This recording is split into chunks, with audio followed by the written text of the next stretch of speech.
Yeah, we'll do that, but I'm. Okay, maybe that might be. So, we got 5 minutes, I don't know. each suggestion, As the 45 minutes for them, that introduce picks up themselves, all the and time. tell why they want the job. Then we'll go with questions what 1 I'm through 9, thinking- more if we have time. You know, say the question that's taken us, Ronnie can start all over the second question. Are you all gonna introduce yourselves? Yeah, that's what the very first, Okay. that's the very first thing, start with D1. Okay. Everything in order. And then, like he said, strongly suggested, he said, they need 5 minutes for either asking us questions or summation or combination. No. So that's 10 minutes out, 10 minutes plus a little bit out of the 50. So say maybe 51, 52. So I'm saying 8 of us, 40 minutes, that's 5 minutes per question, maximum. And after that, our attorney will cut it off. Okay. Right. You guys know the live stream is off. Okay, thank you. Thank you. You're welcome. There's, Copy now of the if Joe calls, His email today. that'll be about 4.5 minutes. No, actually, they changed it to 6. So one time, one to 6. Yeah. Mr. Camp, yeah, there you go. I'm right behind you. Okay. And you want, you said 5 o'clock, 5 p.m. Well, that's a And good then, backup. and then, And he's cooking dinner. Oh, and then nice. ask the questions. And that's 5 for those. 5. That was so exciting. If you leave, put it off so you'll have That's 5 a really minutes. nice trade-off. You might want to say 1 minute. Especially When if it's she'll gonna hire place someone. one. I know. Right. So everybody gets, so, Every district will never get know anymore. at least 1 question. Okay, I have a feeling. And then if after everybody gets a question, if there's still time. Then we'll start all over with Ron again. And in the second candidate, we'll start with District 2. That way, everyone will get a first question except me. I'm District 9, I'll get the first question. Yeah. That's okay. Sorry. One thing we get in copies. Yes, yes, we're doing 5 and 6. Nice. Yes, Well done. yes, Sure. We did that. yeah, 5 and 6. Well, I did send it out, but email earlier today, if you You read that wrong. I'll call you later. Sure. I'll reiterate just to be sure.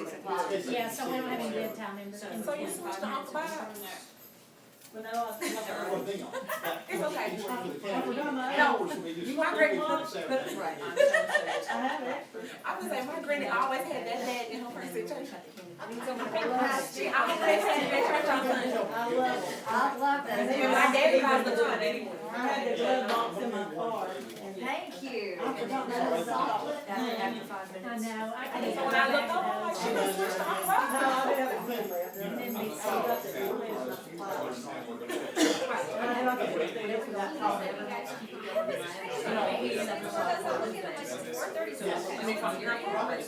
Okay, the questions, we can answer the questions we want to. I guess those are just the questions that we just. Trying to think like a little bit, everybody's lined up on the board members will be running. Board members will be right here with you. Everyone's down to work. So this last one here. I think that plays a big part. Not by the board members, but, I mean, other people, you know, the public may come in, so they may. I don't know. Like, you don't have anything Here. here. No, I just think it's the way that things happen in this group. Ask their questions or give us summation. If you're an attorney, I'll give you summation. Hi, how are you? Good. We're actually working with these people. Because they're trying to do 50 minute increments. Okay, I've got some. And there's only 8 of us here tonight. I wonder if We're we actually should go gonna for be it. putting our microphone right here, so that when they If talk, the Joe person can hear Wingate is them. not here. Our microphone, I mean, right here. Okay, I know, so I'd be 45 And I mean, should, I don't think that we, I don't Yeah, think you we'll would. interfere. Yeah, I don't think we'll interfere, We just haven't said it over yet because we don't want anybody to. I think everybody gets in here. Alright, well, I'm just trying to figure out what that is. Yeah, I mean, Yeah, that should That's be. probably good, and then you'll hear We really, we need to say the same format all the way through. Hopefully. Joe, what you got are the, what he sent out today about the format, and then what Ken replied, that he, his suggestions, plus the resumes of both applicants, plus the questions that you all went over with, you know, before you decided on your qualifications, and also the job description. Sherry, we'll look at 4.5 minutes. You apply for right? And if Joe does next, So it's all right. if he does it, we don't want to give these people longer questions than we do the Not the really later big people. game, I love it personally, and that was invested in people. Joe doesn't ask a question, and So somebody else needs to ask, it needs to be a 9 question. Because when Joe is present, it's gonna be 9 questions, that's only fair. Joe, you get your question? I'm saying whenever he is present, like if he's present next week, there'll be 9 questions. Oh, Right, okay. So right, I think, even though he's not here, there needs to be 9 Yeah. questions, it needs to be 9, but I can 9 questions, it needs to be 9 questions for He doesn't everybody. enjoy that. It's gonna be back to back. Somebody needs to roll over out and fair. Okay, well, I was thinking exactly, keep the same amount of time, 4.5 minutes. Seeger is one I of mean, that's fine, the time is fine, but So I'm Rhonda just will saying. get, so this time, since by the fact that Joe's not here, if he doesn't see anything, Rhonda will get a second question she wants. She can pass it on down the line, because I know Rhonda won't. But yeah, but I'm saying, I mean, even if Rhonda's the one to do 2 questions, I still think if you ask, if it's supposed to be 9 questions, every candidate should get 9 questions. Actually, Seeger was really good. That was a really good show. We all will probably answer each other's questions. I mean, Yeah, you know, because he was telling some stories. Right, but you get what I'm saying, just as long as it's 9 questions. I feel like think sending that's some. I right. don't Because know if if you he show up always next week, that's unfair to did that, if he always, dead. I mean, did he tell stories about, you know, his mother really liking the song, We've Got Tonight? Those questions are Tell tough. us what's about, yes. I know a lot of them I submitted. I think she'll just put them in here. That was Yeah, that's just not, I think you have to use it just for your information, just to kind of remind you. Why don't you next? Okay. Yeah. Text her. Really? Okay. No one has objections. Wow, okay. You'll be the time parliamentarian. That is the Thank you so much. That's your question. Yes, ma'am. Hey, you see me on backpack 2? No, I didn't. On a school board Yeah, we got one, program. So we're just got 2 and Joes. there's some ants right there. on the table. Yeah. Can we make it with just 2 Joes? Do you ever have enough? Oh, I'm sorry, it's backpack 1. That somebody must have taken another one, I I'm think sorry. we have our float. Oh, you do? Okay, cool. And you can hear everything all right? That's not, okay, cool, thank you. Hey, anybody else want anything to drink while I'm in here? I would Y'all love water? something, I'd love water. Water, Thank you very much. Okay, I got 4 minutes. Mary, you need anything? No, I'm good, thank you, Sharon. Sounds like Christmas. Little elves up there. Merry Christmas, we got your superintendent candidates. Yeah. Yeah. Is it anywhere, or we? Anywhere where there's a folder. Okay. Anywhere there's a folder. Oh, wait. I ain't sitting on the home like Oh, come on, Joe. How was your vacation? It's, You know what I said, we had enough Joes, I already said we've had our quota of Joes, we can do without one. I better be More. careful. What? I know, we can do it out of I another. tell you, I got a shirt, you got that, that's an definition, I got one exactly like that, we gotta wear them so bad. Yeah, the other Joe's in the baseball tournament. Oh, they playing today? Yeah. He didn't think they'll go very far. Thank you very much. You are very welcome. Joe, you I got something to drink? I got my Okay. monster. Monster. We bore you that bad, you're ready to go to sleep? 2 a day monster. 2 a day. 0 calories. Yeah, really. Doctor took me alcohol caffeine, he'd kill me if it's on the back of your last thing. It's got a little bit, it don't have much.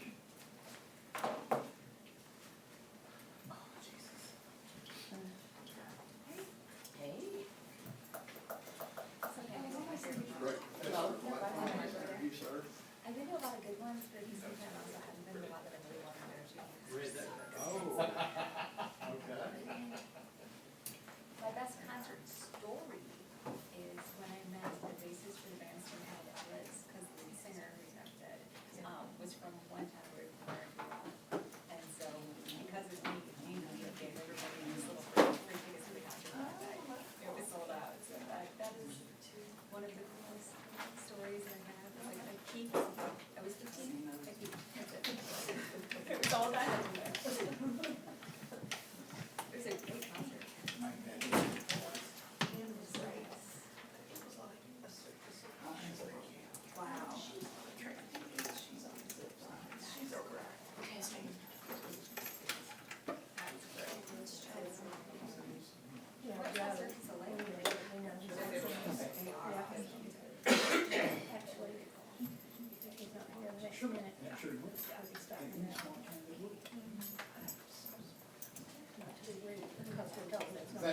sense to you? And Dr. Dixie, we have 40 capacity in here, fire marshal, so if we get 40, we do not have police officer, do we? No. I hope not. We got some locks, so That's right. We got a boxing coach here, an old boxing coach, an old wrestling coach, right? Right, Joe? We'll take care of it. Yeah, the boxing coach can't box anymore. That's true. Well, he Broke can, the jaws. he can jam with the other hand, he just got a dodge punches. Last joke. It's Greenberg first. It's true. It's Greenberg first, is that right? Is that what you had? That's what I had was, Since he's online. Okay, he's probably ready, I got about half a minute. As soon as they get I back got a in here. minute, but we don't have all board members here. Well, We may have to go with what we got. we may have to. Guys, let me just go ahead and say, I sent out an email to you all, with what Ken suggested on the format. Does anyone have a problem with that? No one sent me back an email with it. Would you like to go over this account real Yes, sir. quickly? Good afternoon, everyone. The format for the interviews will go as follows. When they begin, the candidate will have 4.5 minutes to provide introductory comments about himself or herself, and then that will be followed by approximately 40 minutes of questions from each member of the board. Each member will have approximately 4.5 minutes to ask each question.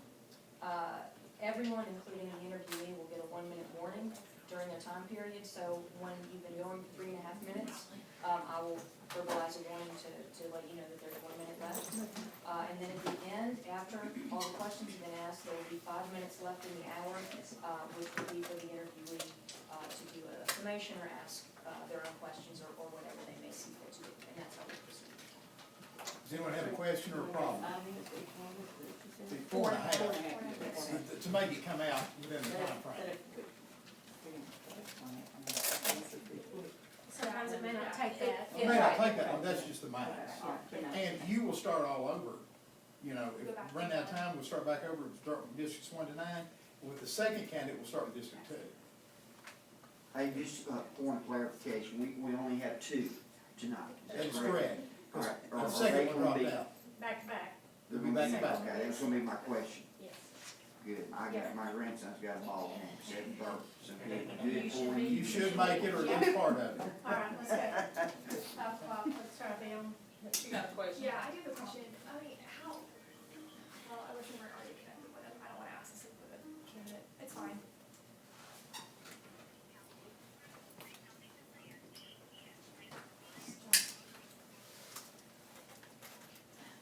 Hello? Hello, How are you, sir? good, how are you? Just fine. The board members would like to introduce themselves and name the district they're from. There one who is not here this evening because of a business commitment. The others of us will identify ourselves, and we appreciate your time. Starting with District 1. Good afternoon, I'm Rhonda Thurman, District 1. And I'm Kathy Lennon, District 2. I'm Joe Smith, District 3. I'm Tiffany Robinson, District 4. Carissa Jones, District 5. I'm Joe Galloway, District 6. And I believe Joe Wingate is District 7, and he is coaching a college baseball game today. Mr. Testerman is on here. And Mr. Testerman is from District 8, from East Ridge, and I'm Steve Highlander, and I'm from District 9. Nice to meet all of you. We would like very much, we would appreciate very much if you would give us about up to 4 or 4.5 minutes of introduction about who you are and why you would like to have the job, and we appreciate it. Thank you. Okay. My name is Stuart Greenberg.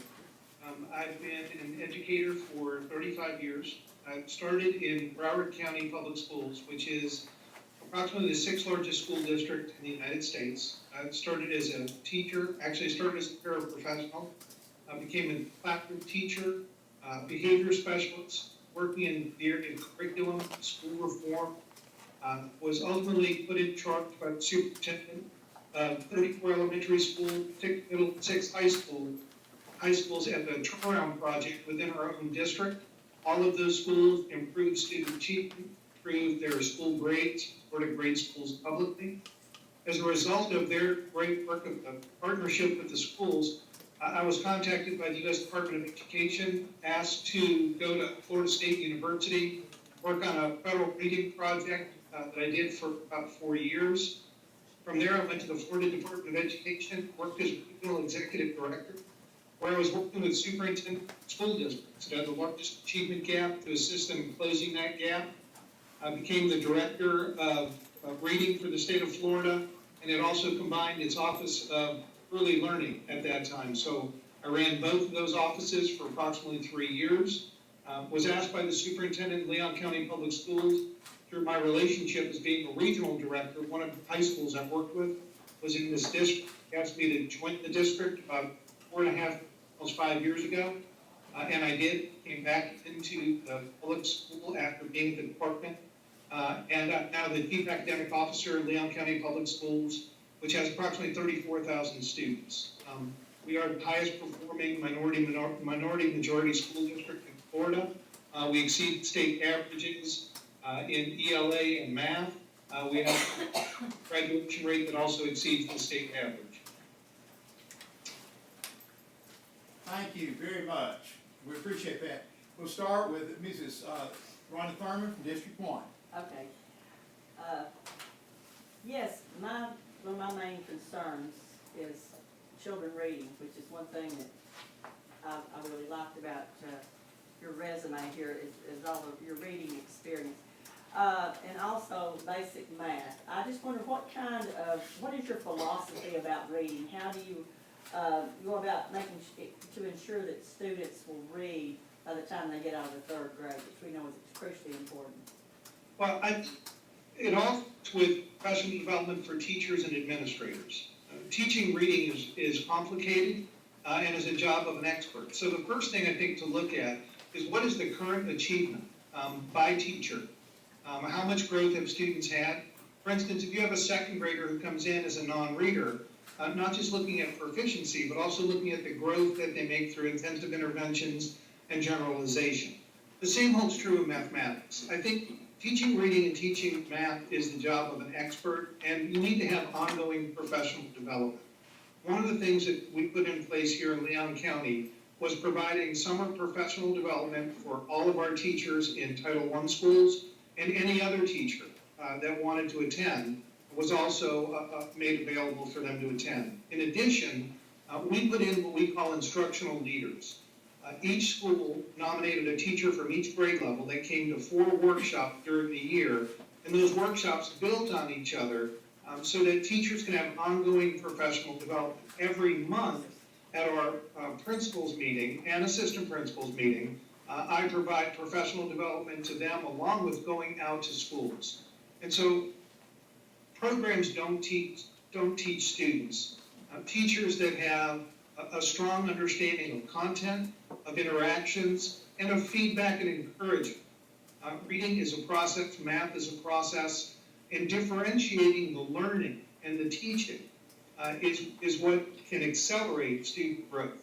And so my philosophy on reading is that it takes strong professional development for each teacher, ongoing, and specialized professional development. This year, we looked at some of our data, and we saw that there were a group of students that were still not accelerating their reading achievement. So we partnered with another outside group, Linda Muveld, and some specialized professional development that we've then provided back into our schools. And so for me, the relationship of teaching and learning is the key.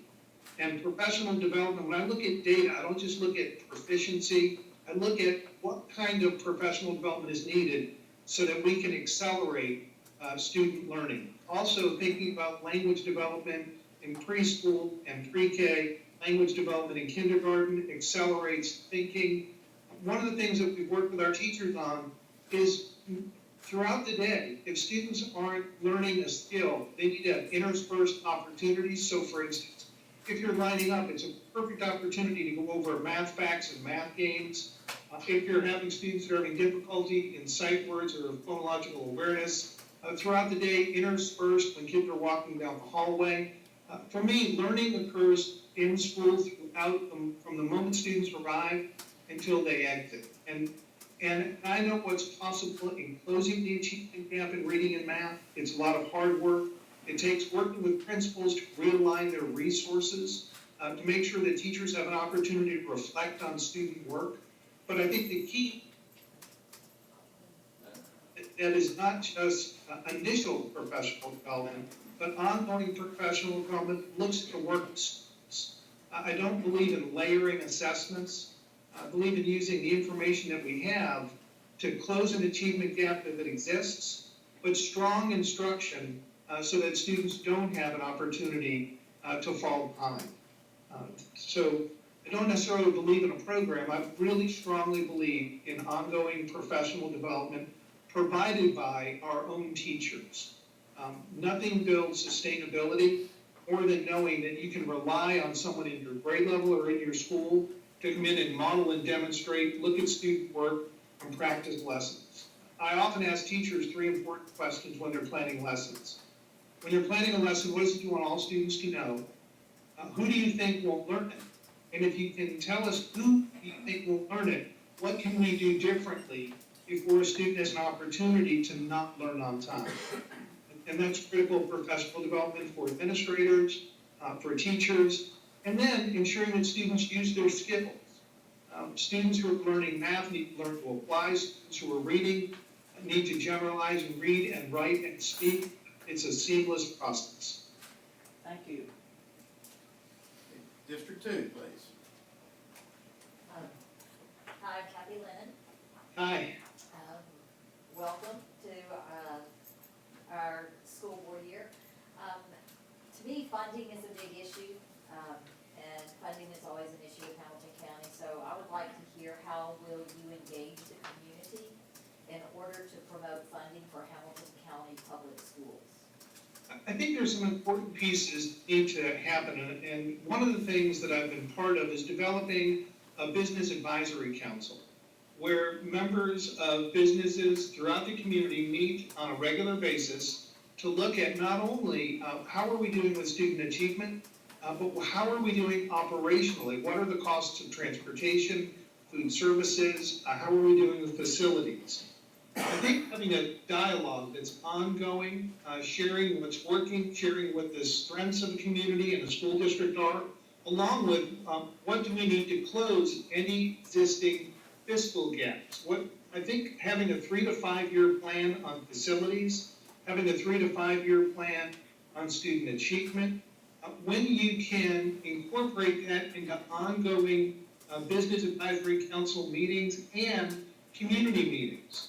I think it's important for a superintendent to be out in the community, out in houses of worship, out meeting, listening. And so I think once we can find what are the needs, both operationally and academically, another process to go through that is something called zero-based budgeting. If you were to sit with all of the district level staff and say, what does it take to get us where we want to be? Let's budget that way. That's been a process that we worked in Broward County that was very successful. That's different than saying to someone, we're going to reduce your budget by 5 or 10%. What could you do with that? Thinking about what are the needs of student achievement, physical plans, transportation, thinking about raises, where do we want to be in 3 to 5 years on salary schedule? I think the more that you can be transparent, the more that you can turn to the community on a regular basis and have these dialogues, the county commission included, the more that people will understand what are the needs of a district. In a roundabout way, another way of building that trust and that transparency is increasing mentorship in schools. Bringing people into school firsthand to see the good work that's going on helps build trust, and it also helps build an understanding of where we want to be. If you think about it today, with where a school district wants to be, think about our kindergarten students. When they graduate in 12 years from now, many of them will have jobs that don't exist today. And so we have to turn to the business community, to colleges and universities, not just for increasing our fiscal sources, but also aligning the current resources to meet the needs of the community. Thank you. Thank you very much. District 3? Joe Smith, and I promise that's not fictitious. It really isn't. I'm gonna go home tonight and my daddy's in prison. And the electricity's turned off. Mama's smoking dope. How you gonna get me in the morning to concentrate on algebra? I think that's a very real problem. And my career has been mostly working in Title I schools, elementary, middle, and high school. And I think the first thing you have to do is build relationships. Students need to know that they're cared for when they come to school. And we as a community have to think about wraparound services and providing supportive community services. I know that when students come to school, when they build a relationship with a teacher, and I think I'm a prime example of that. I became a teacher, the only person in my family to ever go to college. And I became a teacher because a teacher saw something special in me. And every teacher that I had thereafter always saw something special in me. So the first thing that it takes is relationships, and it takes a sensitivity to know where your students come from. Building that relationship, having the sensitivity, and also ensuring that students have a safe area. One of the things that my wife and I used to do, she's now an assistant principal. When students would come to school, we knew that they didn't have everything that they needed due to the circumstance at home. We would take it upon ourselves to shop for that student and build relationships with that family, so they were understanding we were doing something special to assist their family. But I do believe it's a culture in a school that starts in the very early morning with a smile and a greet if students are coming through the cafeteria line for breakfast. Everyone at the school needs to have that sensitivity, from custodial to office staff, to teachers, understanding, but also at the same time, I believe it's up to the superintendent to build relationships in the community. What can we do for community wraparound services? Knowing that students go home to less. We can control what we can control in the school, but we also need to build a relationship with the students and the community at large so that we can begin to solve some of these issues. Thank you so much. Now, we're District 4. Hi, I'm Tiffany. I'd like to hear more about what your time will be spent on your first 90 days here in the superintendent role if you were to be given the position. I think the first thing we need to do is to think about probably 4 or 5 major areas. The first is, how would the board like the superintendent to communicate with the board? Let's plan some workshops revolving around what the big issues are. Student achievement, facilities, community needs. I would also set up community forums that were ongoing in the evenings, going out to houses of worship to meet and listen. I think one of the things that someone have to do when they come into a community is to not just have a 90-day plan, but at the end of your first 90, does it lead to the next 90 and the next 90 and the next 90?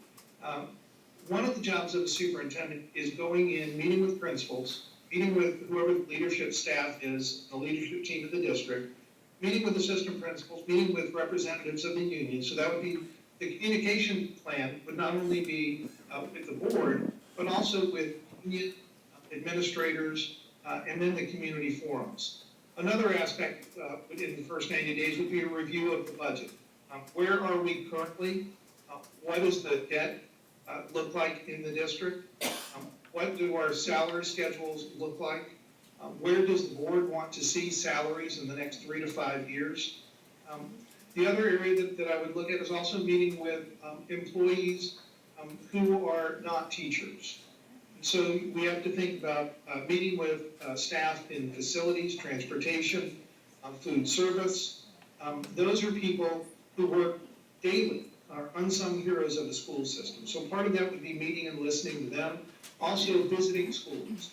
I think one of the things that a superintendent has to build into their schedule is both time to meet with business and community members, but also to be in schools every day, to meet and greet and to talk to teachers face-to-face, talk to administrators, listen to parents as they drop off their children in the morning and afternoon.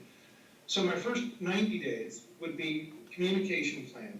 How does the board and how do others see that communication process working? a review of finances, a review of student achievement, a review of any upcoming curriculum changes, a review of technology. Where are we today? Where do we want to be? Because technology is ever changing. We've got to look at that infrastructure. And then setting up a series of community forums. And the forums, I think, need to be cyclical. One, you go and listen, and the second is to go back and report out. And then the third part of that is a continuation. I think a superintendent has to become part and parcel and a fiber of the community, and his communication or the person's communication with the system needs to be shared. I think also you have to look at in the first 90 days, what is the current use of social media? How is the good news and the good work of the district being put forward? It's another way of building trust is to ensure that we are sharing the very good work that goes on in schools every day. So 5 big areas that I would work on, but I also learned, because I've worked for 5 different superintendents, 3 commissioners of education. I think coming in with a plan is one part, a 90-day plan. Another part is adjusting that plan based upon the feedback that you receive from the people that you work with each day, your staff, and the people who lead our schools every day. There's some tremendous insights that I think can be gathered when a person listens and then adjusts that plan. I think there's a lot of things that have to be done when there's transition with the superintendent. One is honoring the good things that are in place. I try to never look at a glass half empty. I try to say, where are we today and where do we want to be? And let's build a pathway to get there. So I think a 90-day plan needs to be adjusted based upon the feedback from the constituents, the community, and all employees in the district. Thank you very much. I believe Ms. Mosley Jones will be next. Hi, how are you? Good, how are you? I'm sure just as we researched and read about you, that you've researched and read about us here in Hamilton County Department of Education. What do you feel are the 3 top priorities needing to be addressed in our school system? And based on those 3 priorities, how do you plan to address them? I think one of the things from the research that I've done is student achievement. And I think looking at student achievement has to be done in a way that honors the good work that's been done. Something that I've done here that I would bring to the district is not only looking at proficiency, but providing a report for teachers and administrators on state assessments, how many students were about 10 points away from being proficient. I think oftentimes you only look at a line and say who's proficient and above, but there's a lot of great work that teachers do, and if we want to really deepen and develop a plan for professional development, we have to show teachers what you're currently doing is good. How do we build on that? How do we get teachers to alter what they do to deepen? And I think part of it is honoring what's in place, deepening what needs to be done. And I think that's also a review of advanced placement, dual enrollment, participation in IB and AP courses. How do we accelerate? Another thing with student achievement is we have to look at career technical education. What are we currently offering? What is it that we see the community needs in 3 to 5 years, and how do we shape that? I think the second thing that I've learned from the research that I've done is in the area of facilities. How do we work with the community to improve facilities that may need to have some strengthening and some renovation to them? There has to be a cost analysis to that. And then the third thing that I've read about is that there needs to be some work within the community, because I've read that there are some that like to separate from the district, perhaps start their own kind of a district. And I think building relationships, transparency, and trust.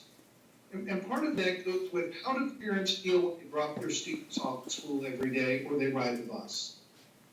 When I think about what a bus driver does, they're the first person to meet and greet many people. And so we have to make sure that we provide the right professional development and the right environment. So whether students come on campus and are dropped off or drive, that we have a positive environment. And so I think how you do all of that, in those 3 areas of thinking about a review of student achievement. But I believe when you review student achievement, you have to show people how close were they. if we deepen a little bit what we do, we can get a big return on investment. If we think about where are we fiscally, not only fiscally, but what do we want to do with physical plans, but also what can we do if transportation needs to be modernized, purchasing technology? Can we also look at possibly saving money if we conserve energy? We've started a great program in Leon County where we control the thermostats. They go up a little bit in the evening. If people need to be in on the weekends, we can adjust for that. People turn their lights off. And what happens is there's a rebate program back to schools with that cost savings. So when you think about not just if there's an issue with financial resources and improving facilities, sometimes we can do some cost efficiency with the district. And the third is the community, and that comes from trust and having a plan, being open and honest. What are our strengths? What is the community want together on in order to expand reach of what we do in our schools? And so those are the three areas that I've learned. Those are the three areas that I've learned about the view of the community. It's also three things that I think I do really well. I understand systems. I understand teaching and learning. I listen and I honor what's in place. And I love being out in the community, and I love being a fiber of the community. Thank you so much. Mr. Galloway? Yes, appreciate you being with us, Mr. Greenberg. Joe Galloway, and, you know, you mentioned earlier about surpassing the state graduation rate when you were at Leon County. You had some tremendous movement forward there with graduation. What are some things you did to implement to be so successful? Well, I think we've got three or four things. One, we really work hard at improving achievement all the way up through high school. And so graduation rates are a factor of our students coming into high school better prepared. But we also put in, and have to sit and talk with the board and leadership team, we've put in a graduation coach. And that graduation coach is supporting students who are credit deficient, who may have dropped out. We use social media to go and find them, bring them back to school. And the third thing we've done is ongoing professional development for our administrators and our teachers. And so I think increasing the graduation rate is much like early reading and early math. It's a process. But there has to be a clear pathway for students. Another thing that we've done in our district, and I think it's been a tremendous benefit, is protect the arts. Many students come to school to be part of a special program or a magnet program, music, art, physical education, extracurricular activities. And I think those are important aspects that not only keep students interested, but if you look at what students do in the arts and in special areas, they generalize what they've learned in classrooms. So part of what I think our success has been in the district is improving the way that we teach, because there have been instructional shifts that have happened with new standards, new assessments. You cannot teach to a test, and you can't narrow a curriculum. You've got to build the excitement, you have to build the desire, and in the short term, when you're thinking about a graduation rate in the next 2 or 3 years, you're looking at students that are currently in 9th or 10th grade, ensuring that they're taking courses and ensuring that there's rigor and application. Extracurricular and the arts are a part of that. But I do believe a graduation coach really helps guidance counselors and administrators to stay focused on students who otherwise may not be part of fulfilling that cohort towards graduation for any number of reasons, from either family concerns, community concerns, housing. That's where some wraparound services come in. I don't think there's one thing in particular that we could say, or I could say, that has led to an increased graduation rate. I think it's synergistic. All things have to work together and link towards where do we want students to be, and that's why I think CTE is really important for technical education. We also have to ensure that students that are in exceptional education are applying skills, and we give them a pathway towards graduation as well. And so it's extensive work, but I think we set our goals. You look at where schools are today, individually, and we look at the cohort, and we ensure, again, I think meeting with teachers to let them know the important work they do.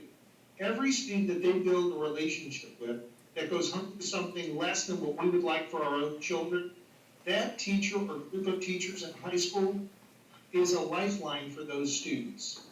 And where schools are positive and upbeat, caring, that's where I think students want to come to school and want to try.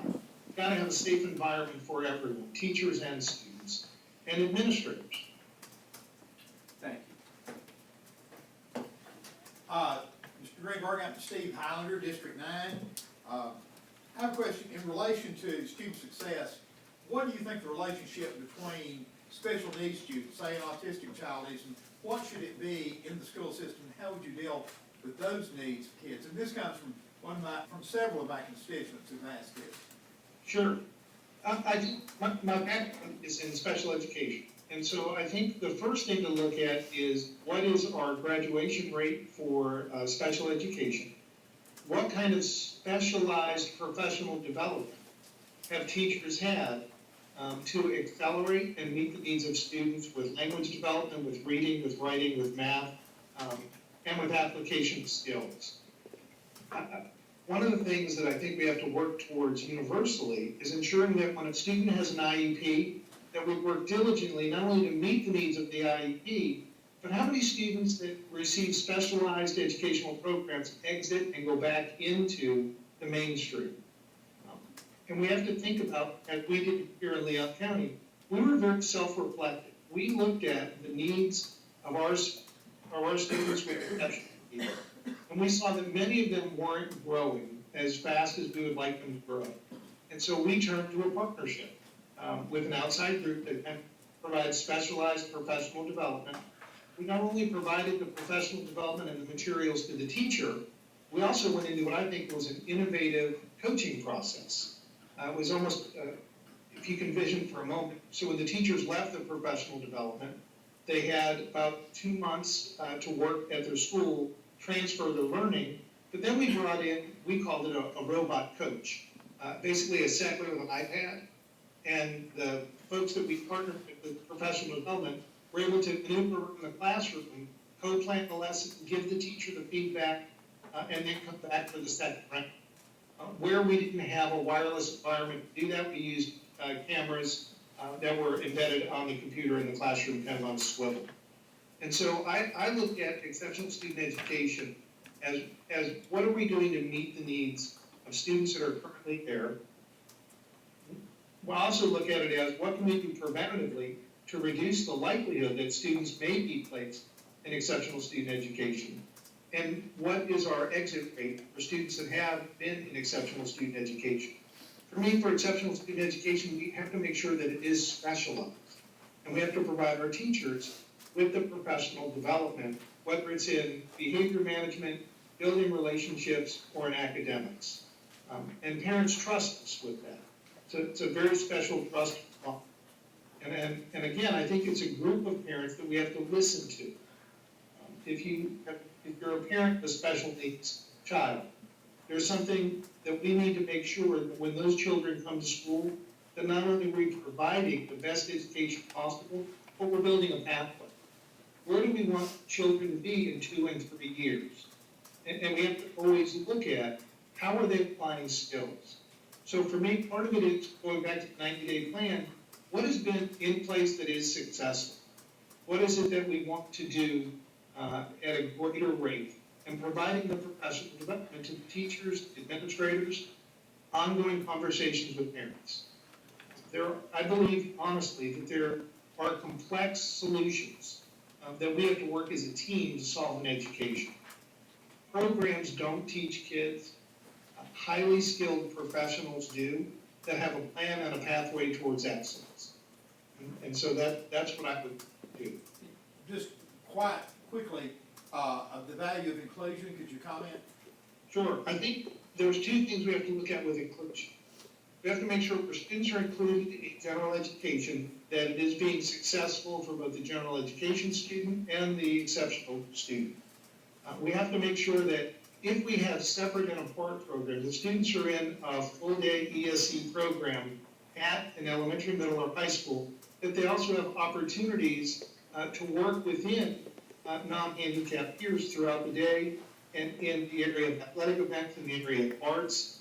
I don't believe that we can have or should have students that are secluded from general education students for an entirety of a day.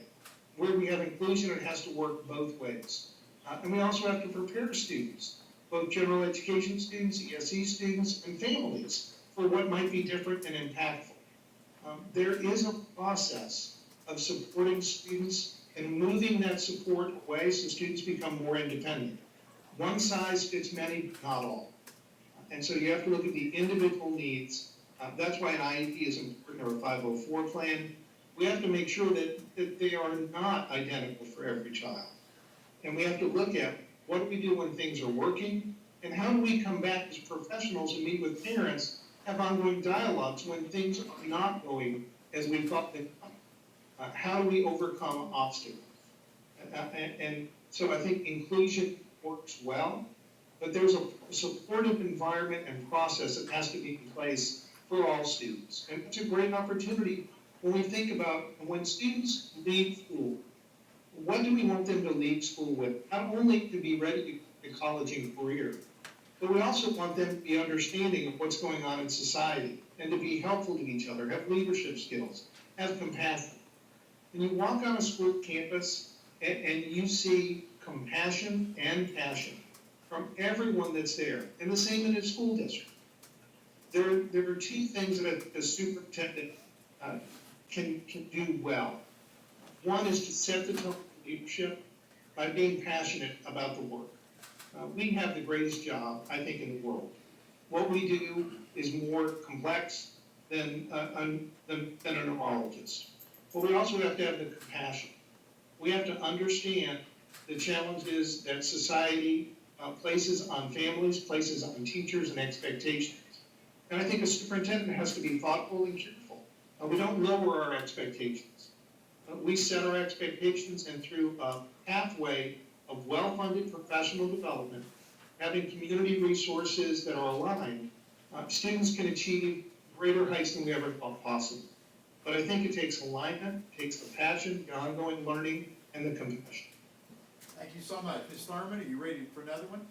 Wow, I don't know, answered a bunch of questions there. Does anybody else have another question they would like to ask? We'll just go down the line if you would like. Well, can I Somebody have it? Okay, go ahead. So they answered most of my questions that I asked. I have a question for you. If you are named superintendent of Hamilton County Schools, what measures would you immediately put in place to ensure that the voices of teachers are heard and respected? And what role have you played in your career in negotiating a contract between teachers and the Board of Education? I've been on negotiating teams, both in Broward and here in Leon. I have not had the responsibility of being the lead negotiator, but I think part of it goes back to meeting with teachers at school and having teachers come over to the central office just to have a coffee in the afternoon and talk to them. One of the things that teachers want and need is to be recognized for what they do. And so I'm not sure if right now, for instance, if you have in the district a Teacher of the Month program for elementary, middle, and high school where they're recognized.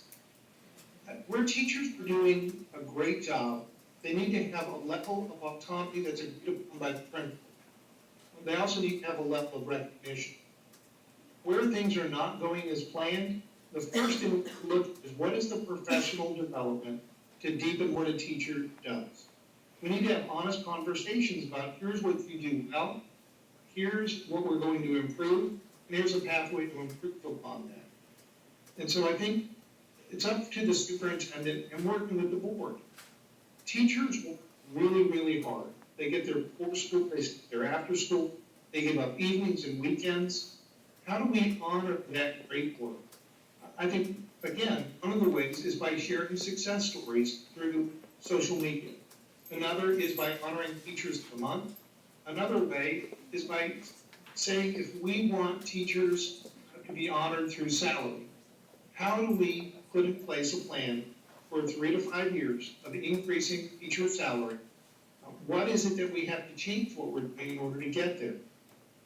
But I think every teacher wants to be valued for the hard work they do And they wanna also know that the superintendent cares about them, will visit them in the classroom, will be in reading and taking part in school activities. And so negotiating the contract, I think, is a process that begins with the board. What are our resources? Where do we want to be? But also professional development and the autonomy when things go well. But that's also a process of also providing the leadership to principals to recognize that. Teachers stay in schools, many of them for 10 and 20 years or longer, because they're a vibrant relationship with the principal. And so those are the important things for me. Teachers come into this profession almost as a calling, but it's an art and science. And we have to honor that. And we have to continue to ensure that we do what we can fiscally to support teachers with raises, to honor them in the community, but to also talk. We have to be good listeners. Teachers are in with students every day. There's a level of knowledge that they have that we need to listen to. But I also believe that there needs to be a level of a systems level review. Where are we with our professional development? Because the other thing that we need to think about are our own teachers providing professional development to our own teachers. I've been very careful about that as I moved up in leadership roles in Broward and here. Whenever we went through a new curriculum adoption, the schools would, for instance, tell us who they wanted to come to a professional development put on by our partnership, whoever the curriculum was that we selected. When it came time to go through professional development with teachers, it's always been our teachers providing that. I think that's another way we honor the profession. That's why a word that I try not to use is the word fidelity. Teachers need to personalize their curriculum. Teaching what's on a page is only brought to life by a teacher. We tell them to differentiate, then we tell them to have fidelity. And so the teachers think sometimes those two are in opposition. I try to tell teachers, understand the sequence of what you're teaching so well, so you can teach it and personalize it. So I think when we think about anxiety levels of teachers, when we think about professionalism, it starts by having those ongoing conversations and providing support. Thank you. Give real passion that I'm saying. I have a question no one else does. I have a question. Do you have a question? Go ahead, you come back. This will be it, last question. Oh, well, okay. Innovation breeds creativity and new paradigms, but is often very difficult because it also includes failure. What innovation have you put in place that had failures associated with it, and what did you do to adapt? Sure, I think I've been able to put in lots of innovation when it comes to professional development. And for instance, one of the things that we put in was an approach that was kind of a niche approach for gifted students called junior grade books. At the same time as we were putting in programs for students who had difficulty with decoding, we put in this Socratic seminar, high impact complex literature approach. And at first teachers thought, wait a minute, these kids can't read this. How am I supposed to provide them the level of understanding and expectation and go through something they can't read? And so I came right back into the classrooms with the teachers, and we turned it into a longer read-aloud process. We turned it into more of a gradual release model. And so as long as you're honest, I think, with teachers and administrators about taking a risk, and I took that risk. I said, I know that we can have two competing entities in the same classroom of a curriculum approach, and we can make it work. If we understand what we're doing and we challenge ourselves and challenge students at the same time. And so I tend not to look at things as failures. I always tend to look at things as, what is it that we want people to do? How do we teach them to do it? How do we always come back to where are we? When we put in innovation, with technology or partnerships with universities, part of it is you can't put things in and walk away. There's a term that I live by called co-accountability. I'm as accountable as the teacher. And when schools don't succeed, I don't look at them as failures. I ask myself, what is it I could have done better? And so when a teacher says, I'd like to try this way, and you coached me to do it this way, what do you think? I said, I think let's try it. Let's look at how students do with learning, and let's set a reasonable timeline to be able to say, if it worked, great. If students aren't progressing as we thought, that's okay, we can come back and do it the other way. But that's where you have to think about not only are we gonna take a risk, but how are we gonna measure the risk? If we're gonna do something on an innovative level, let's benchmark what it might be. That's one of the hallmarks of a superintendent being a listener. Allowing people to take a risk, let's benchmark it. If it's going well and we're progressing, that's really good. We're getting to a point where we've all agreed we need to think about how do we adjust, and we adjust. In education, we don't have to be right or wrong. We have to look at student learning. And what we do every day has reflected on the work we do. And so everything that I've done has always been a risk because I'm co-accountable. And I want teachers to be successful. Some teachers need more coaching, other teachers they take risks and it works stronger and better. Same thing in schools where we've put in things like advanced placement and students aren't succeeding because someone thought that they weren't strong enough to take AP courses.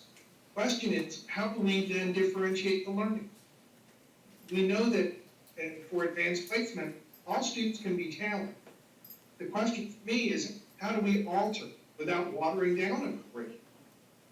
How do we support teachers in innovative approaches?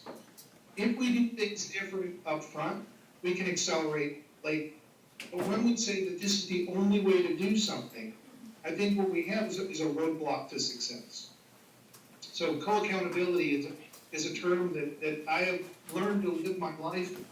From the moment that I was a teacher, I was co-accountable for student achievement.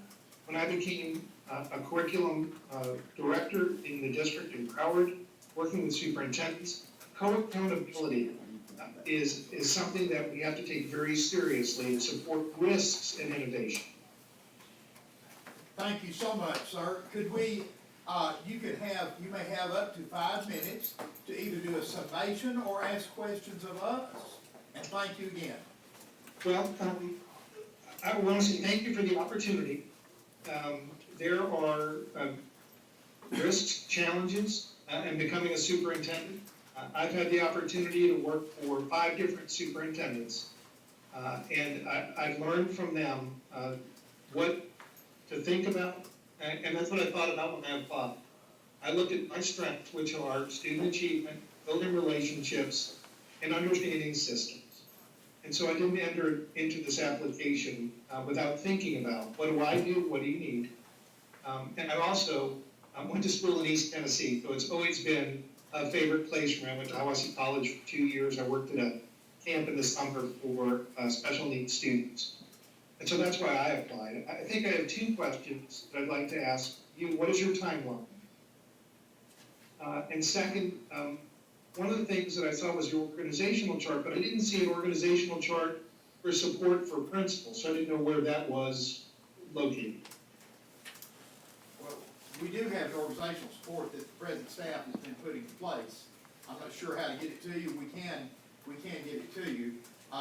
I guess we all have different timelines. We want to deal with this as soon as possible, but my personal preference, and I can't speak for everyone else, but on for me is, I would love to have someone in place by the 1st of June and have all summer to get to know the staff and try to meet with people and get it in place. Now, maybe some of the others like to comment on that. That's just my personal, I would love to see it by June 1. I concur. I would too. What are your feelings about that? When would you want to come, should you be chosen? That timeline works. That's why I was wondering. I think summertime is a great time. One, the budget's done, so you've got to think about working within the budget. Right. And I think innovation and change is a process. You have to honor what's there, think about each school, what's working well, what needs to change. So a summer gives people a lot of time to get to know a new superintendent to know a community. And I was just wondering, because I did see the organizational chart, I was just wondering if you had area superintendents or directors that work directly with principals. Yes. Yes, they do. Oh. They do. I did see the organizational chart, so. Yeah, okay. That was my question and my statement. I'm a very transparent, team-oriented person. Thank you very much. We appreciate you very much. Mr. David Testerman was held up and just came in. Would you like to introduce yourself, sir? You go right ahead. Good to see you, sir. Well, thank you again. We very much appreciate your application. Thank you and have a great night. Thank you too. Thank you. Thank you. Bye. See, I was gonna tell you about cooking chicken. We just got him out of jail. He just got out of jail. Guys, let me just say while we have a short break here, I've asked I think I've asked all of you that are interested in anything that you wanted to do to add to community input. I am planning a District 9 forum right after we end Skypes, and encourage you all to, but if you wanna do something more specific, I've asked several of you specifically, and just send an email. If anyone wants to, you can spread it around, and we will discuss that. Also, the narrowing down process, we could not discuss it today because we didn't put it in plans. But if you all would like, we can discuss it after the next set of Skype interviews. Would you all like to do that? On Monday the 15th? On Monday the 15th? Yes. Rather than we're meeting a lot, rather than have another meeting, even though it'll be late, if we could at least discuss how we wanna narrow it down, and also your ideas. If some of you may have printed some things you can hand out before we leave, we have time to study. We can have time to study and see if we want to do it, and people can choose to be involved or not be involved. So, Thank you. so trying to, and I appreciate all of you very much, very, very much. Now, And I have a question about just kind of the rest of the process. I know that we're live streaming these interviews so that the public can watch. Are the resumes also going to be added to the website? I had already talked to Ms. Ford, she had planned to do that today, but she had so many things coming in, she couldn't. All of the interviewees, we plan to put it on the website, is that right, Ms. Ford? And Should be able to get it That's up just tomorrow. something. I had already Suggestions requested that I- that, Okay. He and kinda so, came up with. thank you. Suggested to me. If anyone needs to take a brief break, we will start again in about 8 or 9 minutes. Anything else before we take a quick So- break? That handout that I just passed around is suggestions that some community constituents actually shared with me, and then some I kinda came up with a gamut that we kinda look over to see if we would You like want to me do to make any copies of for those. everybody? I made like 12 copies. Oh, okay. Hey, Oh, okay. Steve, Just for Joe getting, yes, sir. so we're gonna be doing Skype the next 2 Monday nights. Yes, sir. Alright, so that, That should get you on your vacation. well, I'm going anyway, but I'm gonna come back, I but understand. what, that last night we Skype, what would that date be? I don't have my. 22nd.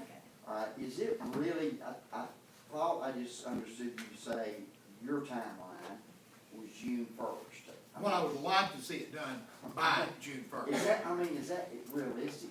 Maybe not, but that's my, you set goals. And I would like, to, So after we do all the Skypes, then what's our next step? well, that's up to the board. I mean, I would like to see us, we're gonna talk about how we want to narrow it down after next Skype meeting on the 15th. Okay. We're gonna talk about it after that, and it's not up to me, it's up to the board. And we're gonna talk about it openly and decide if we want 3, 4, or 5, what we wanna do for face-to-face. And June 1st may not be a realistic goal, but it's in my heart, that's where I'd like to see it, give them the whole, whoever it is. I think the problem at this point with the June 1st date is that if we're gonna implement any type of community input session where we True, fly there you go, candidates that's in, true. I mean, how do we even have time to meet these candidates face to face as a board? Anyways, I appreciate your aggressive goal. Yeah. I understand where you're going with that. I just think that at this point, if we were to have the last Skype sessions on the 22nd and then not be any sooner, I don't see how we would get community input in place, which I know that's important to a number of us. How we would possibly fly those people in for us as a board to actually meet, say, the top 5 candidates. So I'm assuming at some point we're gonna. Sure. And I think maybe what you're asking is after the May 22nd meeting, are we going to come up with a smaller list? Yeah. Well, I don't know how it works. I think what he was saying, our meeting next week is what we'll talk about out of that before we Exactly. go into the fact of Exactly. discussing it, and we didn't announce we can't really discuss in detail. We're not allowed, we're kinda getting in the gray area of discussing what we're not allowed to do right now. And we need to kinda stop that and say, we're gonna plan for that for next, the 15th. Okay. And I need a quick break. Yeah, great, I just want your staff. Those of you, off the record, those of you who did not get eggs or meat last week, I've got 3 dozen eggs and 1 pack of chocolate. Anyone that didn't, let those that didn't get anything last week get the Hey, I got pork chops earlier in the year, somebody better grab it. There's 1 set of chocolate. No, I have Bring the eggs off. Just wait a second now. I'm just kidding. I got you on the camera. Three always like to witness with me, especially. You keep me in line.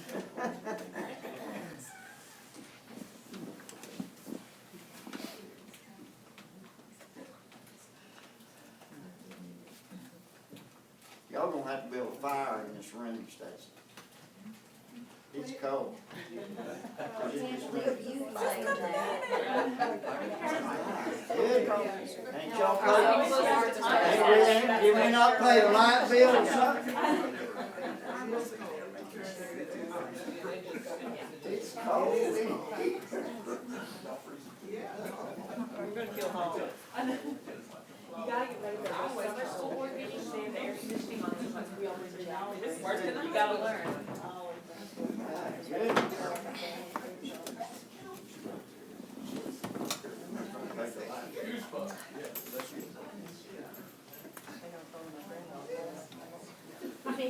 Thank you, darling.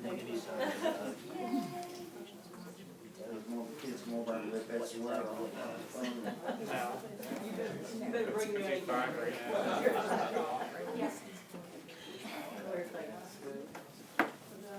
My granddaughter when I wore up there. That was early, I guess right when we tested it.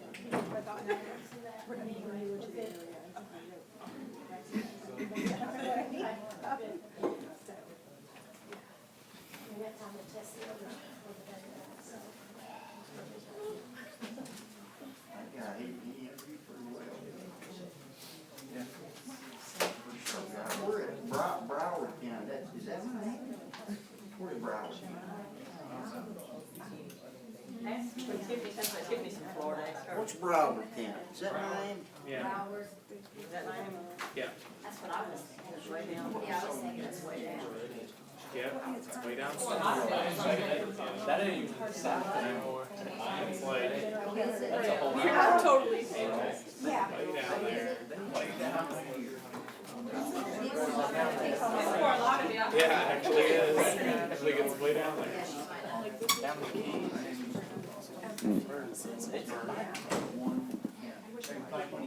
She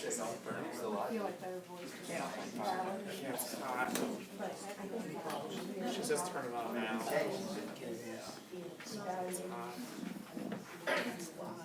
Okay, she sees us. Another man.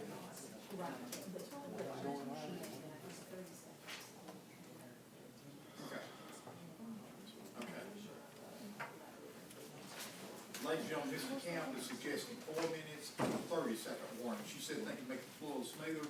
Is that okay if we make a slide operation, 4 minutes and a 30-second warning, she said.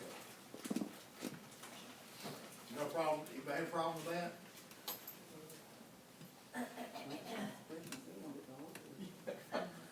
We did pretty good. I get my question in about 30 seconds. So we'll start with Mrs. Landon in District 2 this time. It's okay. You may pass, ma'am, you may pass. You certainly have the, I'll kill you pass. As Ms. Thurman did gracefully. You're right, though. He didn't give us a place to stand. Huh? He answered several times prior to, Oh, yeah, he probably. I was gonna ask about how he envisioned partnering with the board in the relationships, but that's, he kind of alluded to it several times. Several times. Yeah. Put two in there. Definitely covered all. Yeah, I was about to give you a little fudge when I was that. I I wanted to do the same to you. Mr. Smith, I thought he had worked well with a lot of disadvantaged youth and troubled youth, did you think? Sounded like it. I like that, yeah, sounded like it. But be careful not to do many comments, I'm sorry. Okay, sorry. But be careful, my fault. Huh? Okay, we've got about 1 minute. Yeah. She visits her doctor. Doctor, yeah, doctor. That's right, Dr. Baker.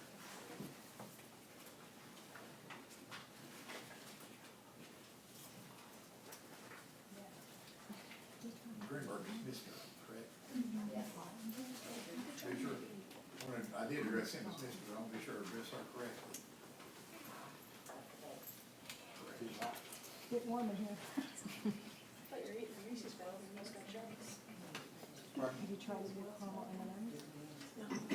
Good. Very.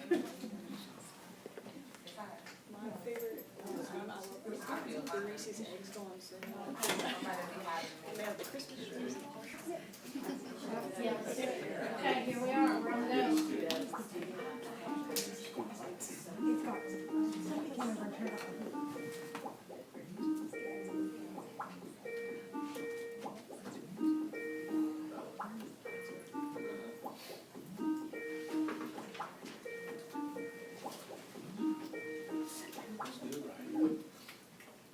Hello?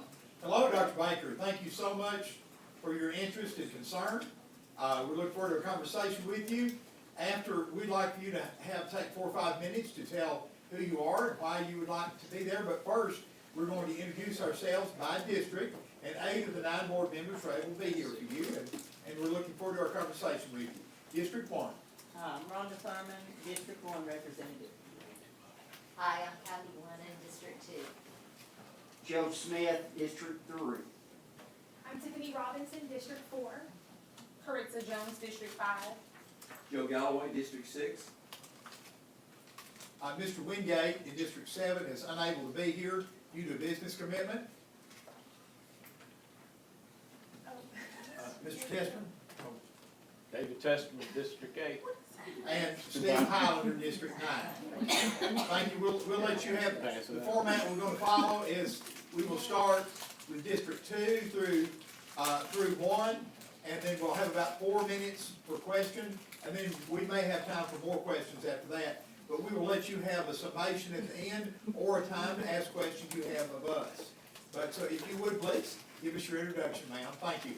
Sure. So, good evening, everyone. My name again is Natasha Baker, and as you know, I've been a teacher, dean, principal, chief academic officer, and a chief innovation officer, as well as a deputy superintendent. Right now, I am Michigan State School Reform Officer, and the work that my team and I do covers more than 100,000 kids across 186 schools in more than 70 school districts statewide in Michigan. As an educational leader, my perspective is that all children deserve access to a quality education, regardless if they're black or white, rich or poor, Christian, Catholic, Jewish, or Muslim, whether or not they have a gender or sexual orientation that you agree with or not. Regardless of who the kids are, my personal belief is that they all deserve access to a quality education so that they can be globally competitive, or so that they can have the skill set they need to follow their dreams, hopes, and desires. So with that said, I'd like to turn it over to you all to ask me any questions you may have. Thank you, ma'am. Mrs. Lennon? I'm going first. First of all, I would like to say thank you for being flexible on your time and changing your interview with us. We appreciate that. Sure. Just as we have done some research about you, I'm sure you have also done some research about Hamilton County. So based on that, my question is, based on the knowledge that you have of Hamilton County, what is the most significant hurdle facing our system? And what is the proposed solution that you would offer? Hurdle and proposed solution. So one of the largest, most obvious hurdles for the county is the divisiveness and the concern that there are certain townships that are interested in annexing themselves, and while the state superintendent or commissioner Dr. McQueen is interested in taking control over 5 of the schools. And so with those complexities, it's really important for the leader coming in to not only be a visionary leader who can pull everyone together to focus on what's most important around instruction and quality work, but it's also important that the person has the actual skill set to pull that off.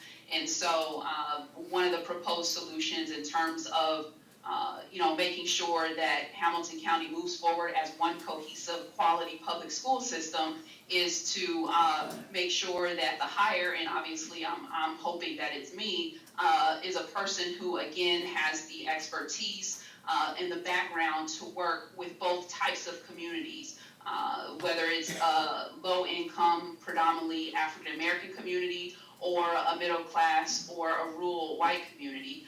It's about time, given where we are in this nation with education, that our children have an opportunity to graduate with global competitiveness that will allow them to do anything they want in life. And so a proposed solution, again, for that divisiveness would be for someone like me to be able to have the opportunity to connect with the communities, to be in the schools, but also to connect with the state, whether it's Dr. McQueen's team or the legislature or whomever, to give us an opportunity to come together cohesively to focus on what it takes to get high quality outcomes for kids.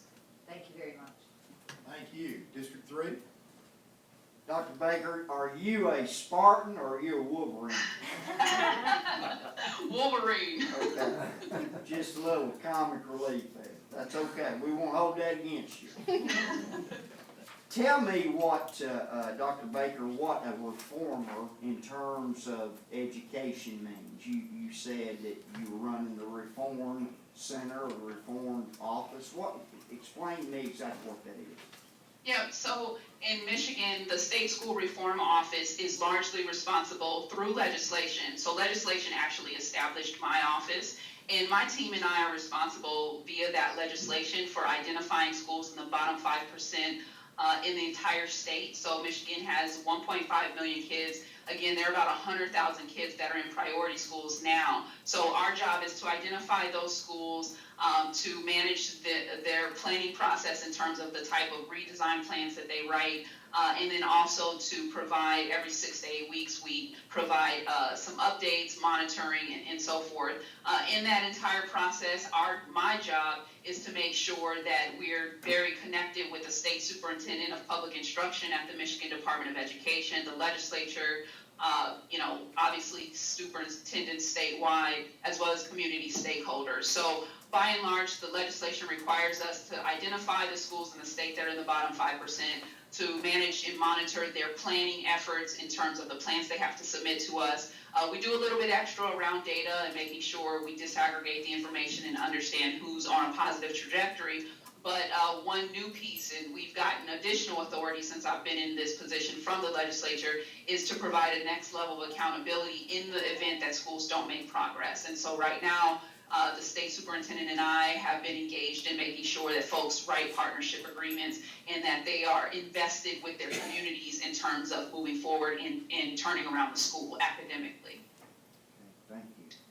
Thank you. District 4? Hi, Dr. Baker. I'm Tiffany, and I represent District 4. I wanted to ask, if you were given the position of superintendent in Hamilton County, what would the first 90 days of your time on the job look like? Sure. So I would take time to listen and learn first and foremost, regardless of how strong of a leader I believe myself to be or how strong my skill set is around the technical aspect of running the operations and finance and all that good stuff. By and large, you have some very strong teachers in your county, and I think everybody knows that. You also probably have some professional learning opportunities that could be strengthened. And so the first thing I would do is to organize my time, to understand what's happening in the classroom, to understand the operations, where your strengths are, where your challenges are, and then to look for internal talent that would be interested in stronger leadership roles that could move the district forward. And so every superintendent, regardless of who they are, they're going to want to have a strong executive team. You guys have got some strong people in place already.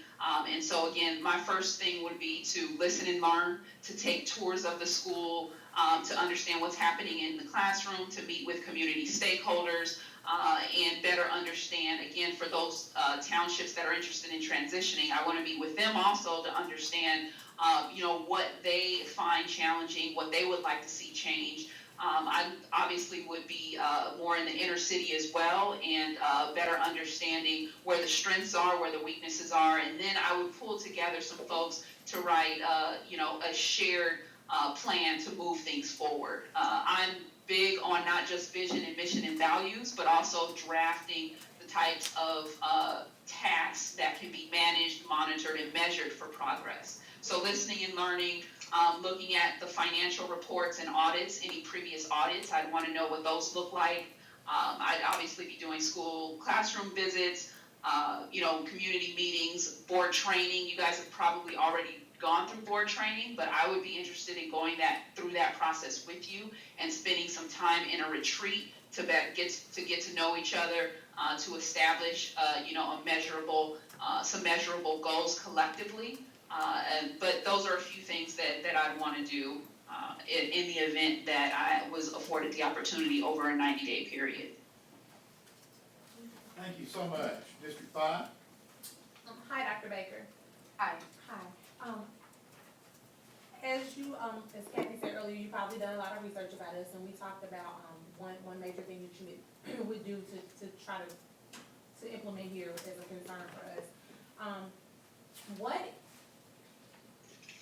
From reading your resume, you've done a lot of innovative things, and you're doing a lot.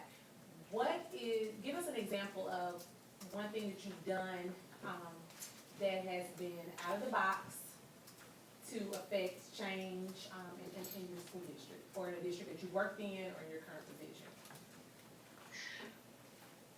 Well, there are always a lot of things that people do, right?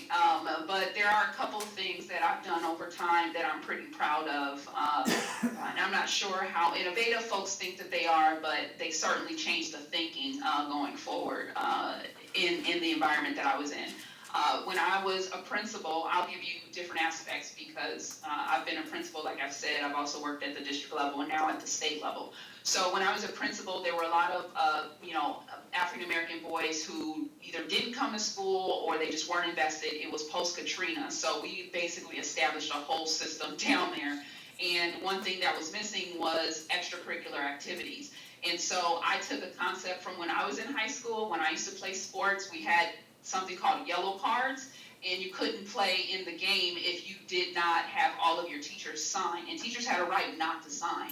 So it was an incentive for folks to not only go to class, but for them to be actively engaged so that they could actually do the thing that they wanted to do, which was play sports. And so one of the things that I did when I was a principal is I established what was called a scholar card for some of the younger men and the girls who were interested in sports. And basically it was an opportunity over a number of weeks to participate in extracurricular activities in the event that you were actively engaged in class, that you were participating in our school culture in a way that significantly contributed to our mission, vision, and values. So as a principal, that was one thing that I established to motivate students. At the district level, when I was a chief innovation officer, one of the things that I presented to the superintendent and emergency manager was an idea to expand some of the stronger academic programs in the district in order for to incentivize more students to actually come to those schools, because enrollment was dropping or was declining. And so I created a model based off of what they do in Chicago to actually encourage more people to come to a school that had traditionally been a 9-12. I was thinking that we could expand the enrollment from 6 to 12. And so the idea would be to expand what you all would consider a magnet school, to expand it to allow for more students from different communities to actually come to the district. And so there was an entire presentation around that. And then as a state school reform officer, I created a model for looking at data that was built off of what they do in Massachusetts. So in Massachusetts, when I've gone to see some of the highest performing schools in that state, they actually don't wait till kids sit for a state exam to know where every single kid is. Some of the highest performing schools and that actually serve urban kids or poor students, they look at data every 6 to 8 weeks. So they've got these incredibly complex, well built out spreadsheets that look at which standards are taught, how well kids are doing in those standards. And I created a system in the State School Reform Office for us to look at data from schools that are priority schools every 6 to 8 weeks so that we can better understand who's on a positive trajectory, who's getting suspended. And the idea is not to be punitive, although it's a lot of work to collect that kind of data. The idea is to know where every single kid is on different metrics in time for school districts and school leaders and teachers to actually mid-course correct before a high-stakes decision is determined. So those are 3 different components to the work at different levels in my career where I've created systems that could actually incentivize student performance outcomes. Thank you so much. District 6? Yes, thank you for being here, Dr. Baker. Joe Galloway, I coached girls basketball too. I saw where you were in California, you coached girls basketball, right? I did. Yeah. Well, that's good. We have something in common. You answered some things about the priority schools, and you may have, in what you just talked about, I was noticing too, and when I think we were dealing with students in New York about the pilot initiative to self-motivate, for the academic achievement for the at-risk kids. Is that part of what you just mentioned, or is that separate? That was a program that is different, separate and apart. Again, I don't wait for people to penalize kids before we come up with solutions. And so in New York City, I was just teaching and I was offered an opportunity to serve as a dean. In New York City, the schools are huge, right? So this was a school that had 3,600 kids. It was a high school. If you wanted to make extra money, you could literally work from 7:30 a.m. to 9 o'clock at night if you taught in night school, PM academy, and day school and all that good stuff. And what I noticed again was that a lot of kids, mostly boys of color from high poverty neighborhoods, were not going to class and were getting kicked out of class, suspended. And, I'm a pretty strong manager, and so I never had a lot of problems with kids in my room because I have expectations, consequences for actions, and I incentivize things to move forward in terms of the lesson. And so, but I did notice a lot of the boys not showing up, and even if you called their parents, it didn't matter. So I created a program that allowed for male mentors to come to the school during lunchtime, and I created the agenda, and then I kind of prep the men to communicate with the younger boys of color, and I kind of stepped back. So that was a black male student program I created to help get more boys to actually show up to classes. And what we did see is, and you'll see that data in my resume, is that wasn't a lot of boys, but there was a significant decline in absenteeism. There was a significant decline with those boys who I worked with, who I found mentors for, in the number of infractions they would create. And over time, again, I got an opportunity to serve as a dean and continue that work in the school. So it was just an opportunity to figure out how to get the boys in my classrooms and other people's classrooms to show up and to focus on the right stuff. Thank you. Okay. And after Mr. Galloway, I believe it will be Mr. Testman. Yes. Dr. Baker, thank you for your enthusiasm and your knowledge, and I just would like to say your experience is great for a lady that seems to be as young as you are. I think that's wonderful to see. I'm proud of you and hope that good things do continue to happen for you. I'm not sure how much you have studied and read up about our community here. State of Tennessee requires us to have a balanced budget. However, that's a misnomer. It's balanced to our funds, but actually this system that we have is has a tremendous deficit, and it's in our deferred maintenance. We have buildings that it's going to require millions of dollars, several hundred millions of dollars. to repair and to replace. You know, I'm looking for a superintendent that's going to understand this is a very difficult place to come to, and think that you're going to be able to move forward with funds that probably are greatly needed. I'm a retired educator, and I know that there's we can't just throw money at problems, but we have some needs that's the only thing that's going to solve some of it. Are you prepared to face a community that, I mean, we haven't had a tax increase of any substantial amount for education, or should I say for local government, in 12 years. Our streets are falling apart all over the state, all over this city, and you're going to be fighting for money for every dollar that you get. And I want to know, are you prepared for that? And I know it's not a fun thing to talk about, but that's something our next superintendent will have to face. Can you respond to that some, please? Absolutely, and thank you for the compliment on my age. The next time I'm feeling old, I'll think of it. Just look at me. You know, I am most certainly prepared for it, and here's why. I've been for the last 4 years working for the state of Michigan. Our office was initially planted in the Michigan Department of Education, and when it was transferred almost 2 years ago to the Department of Technology Management and Budget, I have had an opportunity since then, not just for the last 4 years or almost 4 years, but even in the earlier parts of my career, but particularly in the last 4 years, I've worked very closely with Treasury, with the Executive Office, the Governor's Office, with the State Superintendent around budgeting for everyone, no matter who you are, what color you are, how much money you have. It is always a tough conversation. It always requires almost a campaign, a strategic process that is long-lasting, that is only going to be successful for those who can actually endure it with the type of energy and forethought and opportunity, the type of thinking that requires one to really stay focused and to get what you need. And so with that said, I'm certainly prepared because of my experiences, but just for own edification, budgeting is hard no matter where you are and who you're doing it with.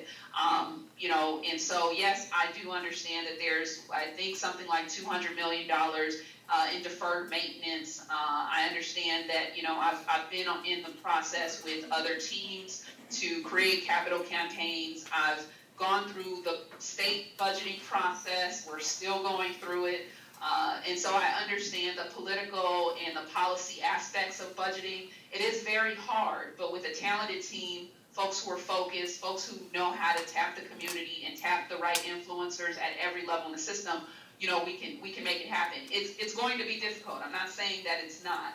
And yes, I do understand the complexities of this position, as well as the complexities involved in a budget of this size, with the type of facility concerns that you probably have.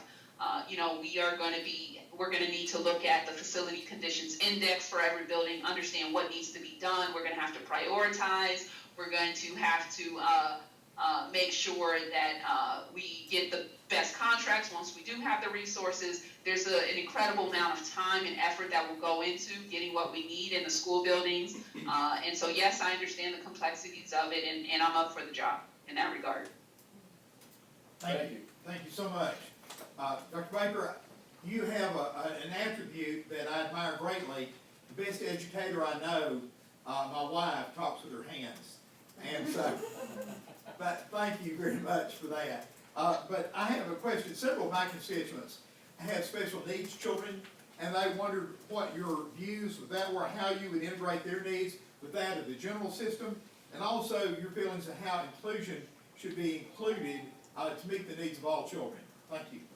Sure. So I have a personal investment in students with disabilities because my brother, who recently passed about 6 months ago, he was autistic, and so I grew up, I'm a lot younger than he was, but, I personally, grew up in a family where we had a sibling with a disability. And so, I know firsthand, personally and professionally, how important it is to make sure that students have access to quality supports. I would have to answer your question about inclusion, I would want to better understand what current systems you all already have in place.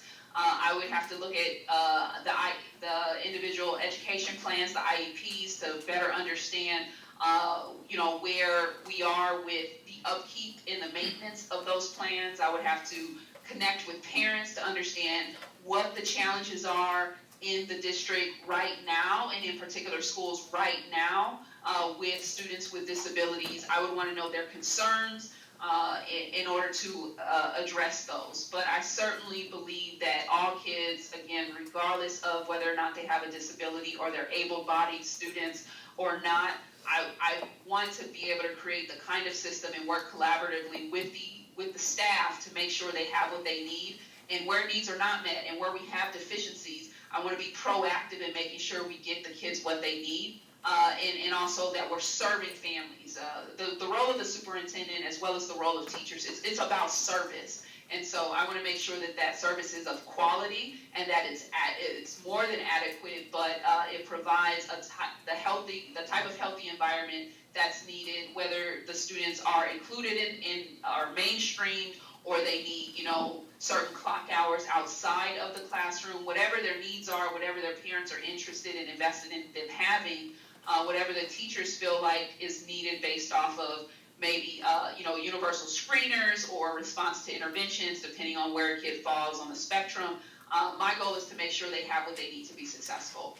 But in order to write that kind of plan, I would definitely have to meet with folks and understand better where the deficiencies are, where the strengths are in the current system. You spoke generally, and that's what I wanted. Thank you so much. Ms. Thurman? Yes, hello, Dr. Baker. Yes, I really appreciate your candor. I've done a lot of reading about some of the things that, when you were the reform officer, of course, they said things about you, they say about me a lot, that you're out of control. And things like that, so that doesn't bother me. And I also like the fact that you played basketball, and like I say, and I noticed some of the people that said you were out of control, and I personally think they're the ones who were out of control. But anyway, two things, I won't get into some of the stuff that I read, I'll ask you about that later. But I appreciate the fact that you were willing to say, some of these schools have been in the bottom 5% for 10, 12, 13 years, regardless of the management of these schools. You recognize that, and you aren't just really, you don't want to continue rearranging furniture on the Titanic. You want to try to fix this, and I really admire that. Regardless of what schools are, because I know you come under fire for a lot of minority communities for wanting to close some of their schools and move these children to better schools. And I admire that, and I appreciate that. I just wondered, I'll ask you the same question that I asked before about reading. Reading is I haven't heard you say too much about early childhood education and that part. And I just wondered, what were your feelings about that? How do you plan to attack that problem? Because I know by third grade, if they're not reading on level, that it's a serious problem. I just want to know how you think about that. Absolutely. And across the country, just to address your first comment, much of what's happening in Michigan right now is driven by the policy that was passed. And so there was a mandated policy that was passed that required my office to notice schools in the event that they were in the bottom 5% for a certain amount of time. And so we went through that process, we noticed them, and then we went through an unreasonable hardship assessment component where we met with community leaders, we met with teachers, kids, families, school leaders to determine which schools would stay open. The governor ultimately, after we went through that review process, opted to have the schools sign partnership agreements. And so for a while, that was an entire process that we were going through that was driven by the law in Michigan. But to answer your question about literacy, it's a huge component. It is, you cannot do anything, you cannot get a job or earn a living wage if you don't read well. And today it's not enough to know how to read. I mean, you've got to be competitive in terms of having the skill set to earn a living wage or to have the skill to do whatever you want to do with your life. And so, yes, it is important to read, at least research says by 3rd grade. And so, again, in order to address those concerns, I would love to better understand what the phonics programs look like in the school. I understand you may or may not be using Fontes in Pinnell. I'd love to see a response to intervention and how that's being incorporated in math and in reading as well as behavior. But I certainly support and would love to see more supports in Hamilton County around K through 2 or even pre-K through 2 or 2nd grade in literacy. The more students are reading, the better off they're going to be. But not reading by 3rd grade, research shows, is a significant problem. And so I certainly support early childhood development. I understand that the state of Tennessee actually provided coaches, several hundred coaches for different schools, and that's great. But I would love to see and better understand your literacy program in Hamilton County, across the entire county, and make sure there's equitable access to quality literacy instruction in the earlier grades. Thank you. Thank you so much. Starting, again, we have how many more? One more question. We have one more question. Who has one question? Who maybe is not, Ms. Lennon, if she wants to? Or, okay, go ahead. If you're named superintendent of Hamilton County Schools, what measures would you immediately put in place to ensure that the voices of teachers are heard and respected? And what role have you played in your career in negotiating a contract between teachers and the Board of Education? Voice is always important. Obviously, I've been a teacher myself, and it's hugely important for there to be a culture of candor across the district, from the superintendent throughout the entire central office, as well as the teachers, even down to the school bus drivers or janitors. The culture in the organization is going to drive whether or not people feel comfortable coming forward with the honest truth, right? And I'm not talking about just the outspoken folks like me and Mrs. Thurman, right? It is important that everyone knows they have a voice, that we develop a culture of candor, and I have to lead that from the top. And so one thing that I've done in terms of making sure that everyone has a voice, and not just with teachers, I've done this with auxiliary staff, I've done this with my staff in the State School Reform Office, I've done this with state superintendents. I provide professional learning training that basically speaks to how we're going to engage in how we're going to behave as team members in the district, in the office. And that requires an opportunity for people to give me feedback, for me to give them feedback, and for us not to take it personal, right? The opportunity to provide feedback is just so we can learn, grow, and be better.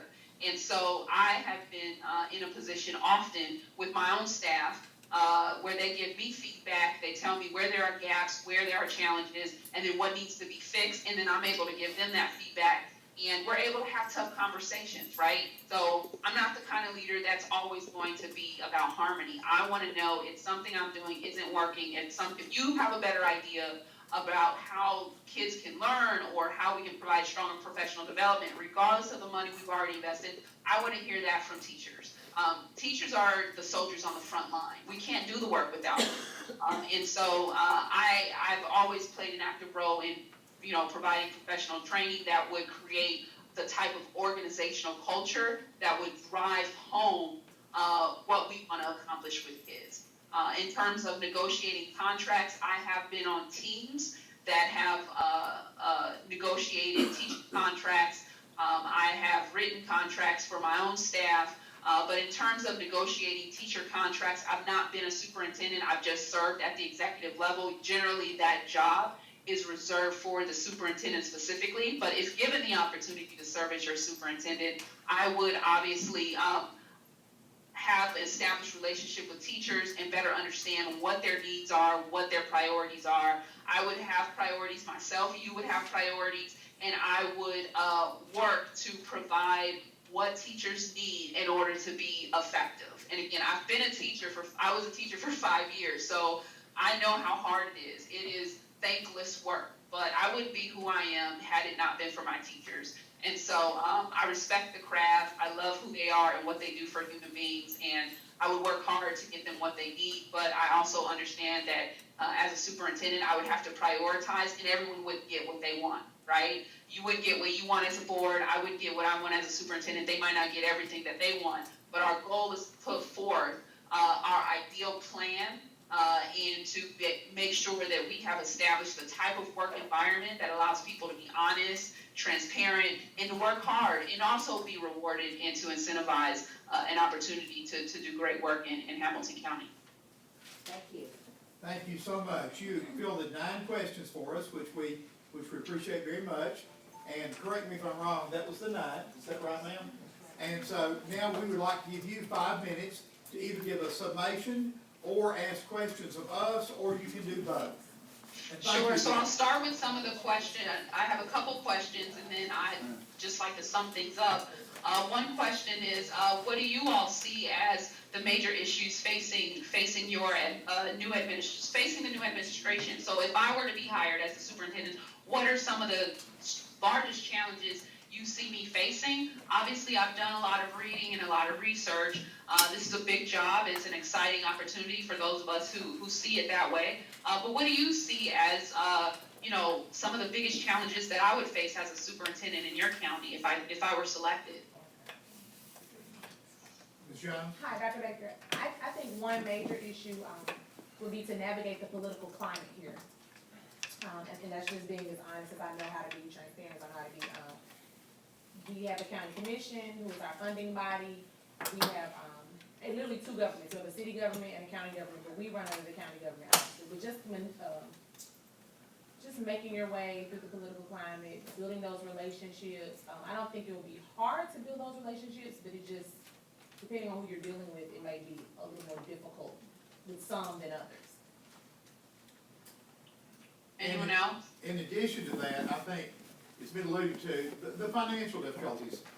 Some people advocate zero-based funding, some think we need more money per se, the tax base, and the fact that we are not our own funding agent does create problems. We are given a budget, and the board is responsible with the superintendent, his or her staff will prepare financial situation for us to address, and then we will approve it and send it on to the commission for their approval.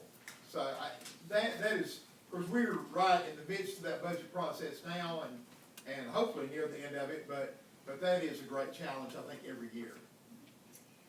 I'd like to add 2 things that truly I think someone like you would see as an opportunity rather than a challenge. But on the financial side, we don't have long-term strategic planning in place for our financials, and I think that that's an opportunity for sure for someone like you to come in and say, I'm going to come up with a way to put some strong strategic planning in place around how we're spending our dollars, but as well as how we're planning for the future with those dollars. And second, I represent a district that has a number of lower income students. And so currently, to be very frank, Hamilton County is certainly divided between the haves and the have-nots, and we don't have a lot in the middle. And so overcoming and thinking through how do we create better planning, better opportunities for the students that are coming from the lower income community is certainly a challenge and something that we have not really tackled or figured out how to overcome. Anyone else? Sir? Well, I have a huge problem, the fact that we still have some kids in middle and high school who cannot read. And I just want to know, there needs to be a plan in place to hold someone accountable for that. And so far that I've seen, nobody really wants to be accountable for that. And I guess ultimately it's the board that should be accountable. The way we are accountable is make somebody else be accountable, because we don't teach. Those are some of the things that really bother me, that we can have a child in school for up to 12 years and then walk across the stage and they still can't read very well at all. And it's just, like I said, I would like to see more accountability, I think is one of the things, and that's one of the things I liked about some of your resume, that you seem to want to hold people accountable. But I think that is something that's huge for me, to hold those in the places that can tackle those problems, to be responsible and make somebody be accountable for educational fraud, as I see it. Ms. Lennon? I have a passion for the arts and education, and hopefully that is something that can grow, because we don't have, again, we go back to the funding, and there's not funding for that. So how would you tackle that? Okay, I'm not asking you the question, but that is something that I think is very important for all of our students. When you say you represent students of every economic background, rich, poor, black, white, doesn't matter. And I think arts brings something out in every school, and especially in our lower performing schools, and we don't have it. We don't have those kind of programs, and I think they're very well needed. Good, thank you. Gentlemen? Yep. Smith? I'm sure you're aware that we're right on the verge of, I don't want to say losing, the state is talking about doing us a favor, which is a little bit debatable, but I'm really concerned about that. In reading through your resume and understanding what you explained earlier about reform, and I know we're not supposed to ask a question, but I'm real worried about how that's going to be paid for. So I'm sure that if you're chosen to be our next superintendent, your arm is probably long enough to box with those folks. Thank you. Our attorney has told us that we need to leave you 1 minute if you'd like for a summation. Sure. So thank you again for the opportunity to interview. My hope is that Hamilton County actually sticks together. This is a tough time for you guys, and you're going to be stronger together collectively than you will be individually if some of the towns leave, or if the state actually decides to actually take the 5 schools. And so this for me is an opportunity. And my own staff would tell you that I am probably the biggest light and I have the most energy during the darkest times, because that's what faith requires, right? And so my hope is that you guys just stick together. You can get through this, and I hope that I am selected as your leader who has not only the vision but the skill set to facilitate the type of learning, the type of leadership and management it requires for Hamilton County to become one of the highest performing counties in Tennessee. Thank you so much. We appreciate it very much. Thank you. Hey, ladies and gentlemen, if you want, I know Ms. Mosley Jones has already given us some things to study. Does anyone else have anything to study, or you can send it later if you like? Okay. Pardon? We may circulate it via email. Can we talk to you as well? This one. We cannot discuss it.